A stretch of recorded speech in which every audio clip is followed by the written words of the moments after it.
I really like to use cash. I ain't gonna lie. Nah, I ain't gonna say it. Never mind. You know what? Never mind. Congratulations! You've been invited to a party hosted by none other than famous rap mogul Puff Daddy. It's going to be an extravagant gala and definitely going to skyrocket your social media following. But when you get there, it's just Diddy and a few of his close friends looking like plankton in his basement dungeon. And you're being told to take a bottle of lube to a private room to prepare yourself, all while Diddy licks his lips and looks at you, whispering to himself, "I was in one bedroom." Bro, who does... Bro, who the fuck made this a TED Talk? Not a TED Talk, a fucking like Brain Pop Junior ass video, bro. I feel like all these videos that be having this type of format be informational, my nigga. While Diddy licks his lips and looks at you, whispering to himself, "I was in one bedroom, dreaming of a million. Now I'm in beach houses, cream to the ceiling." As you're about to find out, one of Puff Daddy's most famous lyrics could have been quite literal. 1,000 bottles of lube, enough to fill a very large aquarium. This was the shocking discovery inside of one of Puff Daddy's homes after a federal search warrant was executed against him. By all means, we gotta protect our we gotta protect our goddamn community messages, bro. I ain't gonna lie. If they was to find all of our messages, bro, yeah, we're definitely bottles of lube, enough to fill a very large aquarium. This was the shocking discovery inside of one of Puff Daddy's homes after a federal search warrant was executed against him. And all of that lube? Well, it was meant to be used by some of your favorite celebrities in what Diddy called freak-off parties. Try to picture 1,000 bottles of lubricant. Odds are you're not picturing enough. At 12 fluid ounces each, Diddy's freak-out lube stash would be almost enough to completely fill a 100-gallon fish tank. So why did Diddy need enough lube to create a slip and slide that could stretch across the entire length of a movie theater, from the lobby to the front screen? And we mean that literally. 1,012-ounce bottles equals about 93 gallons, which would let you cover a slip and slide 6 feet wide and around 630 feet long with 1 millimeter of personal lubricant. Nigga, that's a water park ride, bro.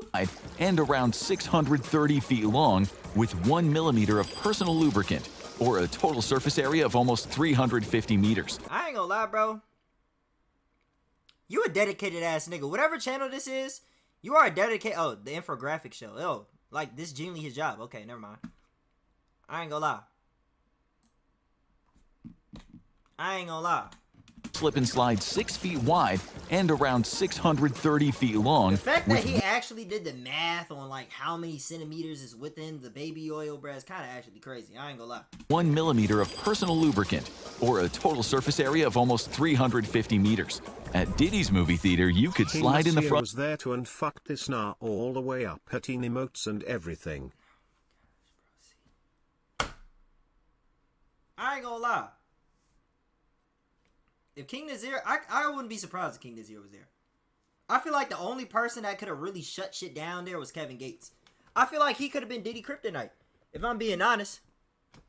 Kevin Gates deadass could have been his kryptonite. Front door on a cushion of sex lube, whiz by the concession stand for your popcorn and soda, and then slide into your front row seats right by the big screen. And what's playing in Diddy's theater? Well, one of his personal home movies, but more on that soon. First, let's talk about enough lube to drown an elephant seal. Americans buy in bulk, as we know, and there's a Costco right down the street. These are actual statements from P. Diddy's lawyer in response to the discovery of 1,000 bottles of lubricant and baby oil at Diddy's home. While it is true that Americans enjoy bargain shopping from big box stores, most Americans also don't need enough lubricant to fully insert a Minuteman intercontinental ballistic missile into a missile silo that is a little nervous because this is their first time. The public discovery of Diddy's freak-off parties come alongside startling revelations from the numerous criminal cases against him. In 2023, Sean John Combs, aka P. Diddy, aka Diddy, aka Puff Daddy, aka Lube Daddy, aka P. Slippin'. First and foremost, I don't think nobody's ever called this nigga Lube Daddy or P. Slippin' Slide, bruh. Infographic, I ain't gonna lie, nah. For you to have all this information, I really gotta ask them. Why do they know so much about this shit? Slide, aka Federal Defendant Number 1, saw his entire career unwind with allegations that he had abused and exploited former girlfriend Cassandra Ventura, also known as Cassie. He was 37 years old and she was just 19 when they first met. quickly fuck? making her financially and career dependent on him. At these I forgot all about the bro. It's been so long since I watched that Patrick CC video that he made about Diddy, bro. I forgot all about the extra shit that the nigga did. I ain't gonna lie. met, quickly making I her forgot that this nigga genuinely like had every single like charge like in the book. financially and career dependent on him. At these freak-off parties, it's alleged that he forced Cassie to perform acts on others against her will. The case would be settled out of court without the terms of the settlement being publicly revealed. However, it's likely that this included a very large financial compensation.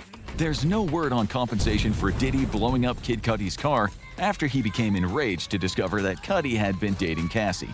Given how much lube Diddy had on hand, how old was Cudi when he was dating Cassie though? Because if she was 19, how? You know what? Getting his car blown up was the least of Cudi's worries. But Cassie's lawsuit was the tip of the iceberg, because Puff Daddy, aka Lube Master 3000, was already facing several other cases for exactly the same type of behavior. And front and center of these allegations were P. Baby Oil Diddy's freak-off parties, for both legal reasons and to protect their reputations.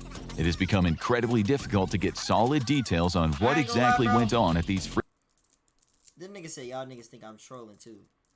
Yo, 2K, I ain't gonna lie. I don't know how, but just one day, I hope your father just opens up Twitch one day, randomly finds a 2K, I said 2K, a fucking Leek to Official stream, and then he just looks in the chat, 2K Green SII. Like one day, the nigga just open up Twitch and be like, huh, my son be on this all the damn time. I wonder what's going on today. You feel me? He opens it, he randomly come across me, just randomly out the blue, and sees all this. I ain't gonna lie. Freak-off parties from those who attended. But it doesn't take much imagination. What do you do in that certain situation?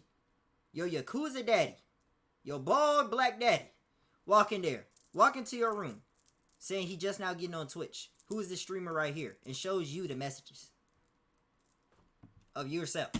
When there are literally 1,000 bottles of lube and baby oil involved. Odds are, with that much lubricant to make things nice and slippery, Diddy and his guests were not hosting a chess club. Some leaks have emerged, though, painting a sordid picture of Combs' freak-off parties. Allegedly, they involved multi-day-long marathons of physical debauchery, with P. Diddy, aka Slip Daddy, flying in sex workers specifically for the events. That particular allegation seems to have some basis in reality, as amongst the many charges Diddy seems unable to slip out of are related to sex trafficking across state lines, for which he is being prosecuted under the infamous Mann Act. Like, this nigga just knew all the laws and knew all the rules in life and just decided to go against damn near all of them.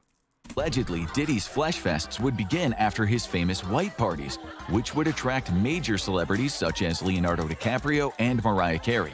However, after the A-listers left, Diddy would put on a completely different show for a select group of friends. Michael Kaplan of the New York Post, who broke details on freak-offs, reported that Diddy would lure in women whom he was personally managing or had met at various adult clubs, along with sex workers. Using either drugs, money, or power over their career, Diddy forced the women to participate. Afterwards, to ensure their silence, he would use video footage taken at the events as blackmail leverage or simply threaten to ruin their career. But freak-offs had other surprises of their own. According to a well-placed drug dealer who was invited to one of these events, male rappers would engage in acts with each other as well, including some very high-profile and well-known talent whose names have not come to the spotlight yet. However, for any fan of the Boondocks, this type of behavior has long been an open secret amongst the hip-hop community. Heavy security would ensure complete privacy, and only people personally invited by Combs. I ain't gonna lie, I can see that. I can see that nigga having all ages. Wasn't Usher living with this nigga when he was like, what, 14 or some shit like that? He said they would argue over the Frosted Flakes in the morning, bruh. Were allowed to enter. Threats of violence, drug addiction, and blackmail were all used to ensure complete secrecy, as well as a healthy amount of payouts for at least some individuals, such as Cassie. Even if guests wanted to leave, the sheer amount of personal lubricant flooding the party space would have made that difficult. There's also been no publicly released footage or any photos from any of these freak-off parties, though low-effort media has been using old clips or photos from legitimate white parties that Diddy hosted in their place as clickbait. Allegations that celebrities like Kevin Hart, Leonardo DiCaprio, or Beyonce attended these parties are unproven. My thing is, though, If these niggas been to these parties, right? And people know they've been to these parties, why is nobody questioning these niggas? You know what I'm saying? Like, if these niggas been to these parties and they know they've been to these parties, why is nobody questioning these niggas? You feel me? Like, you think Kevin Hart really ever been asked about, like, I see why her and Jay-Z divorced? Bro, I ain't gonna lie. It's just like, why hasn't no media or nothing like that asked any of these niggas, though? Like, what really happened, like, in those parties or anything like that, bro? How come no one asked Kevin that? Or no one ever tried to ask Kevin that? Maybe they have.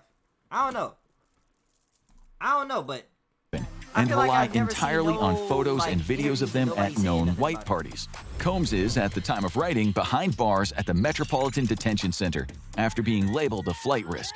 As federal raids against his U.S. homes were being carried out back in nigga's a March, flight risk Diddy now, had too, taken bro. his private plane to how you know Antigua he's in the a Caribbean. villain. Thinking the situation over, he decided to return and was subsequently denied bail requests. Commenting on the discovery of 1,000 bottles of lubricant in one of his homes, Diddy, through his lawyer, wanted it to be clear that the presence of over 90 gallons of lube and baby oil was not, quote, as nefarious as it seemed. Because who doesn't have a commercial-sized aquarium's worth of personal lubricant for various needs in their home?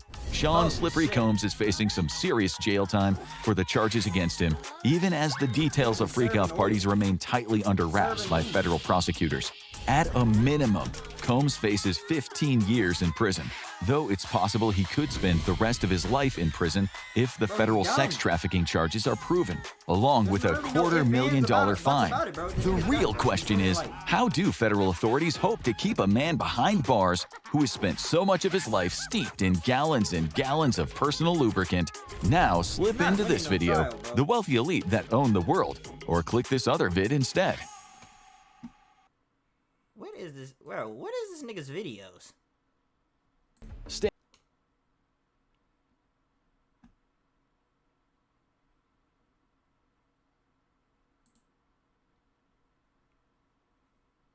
Oh, well. I guess. F it.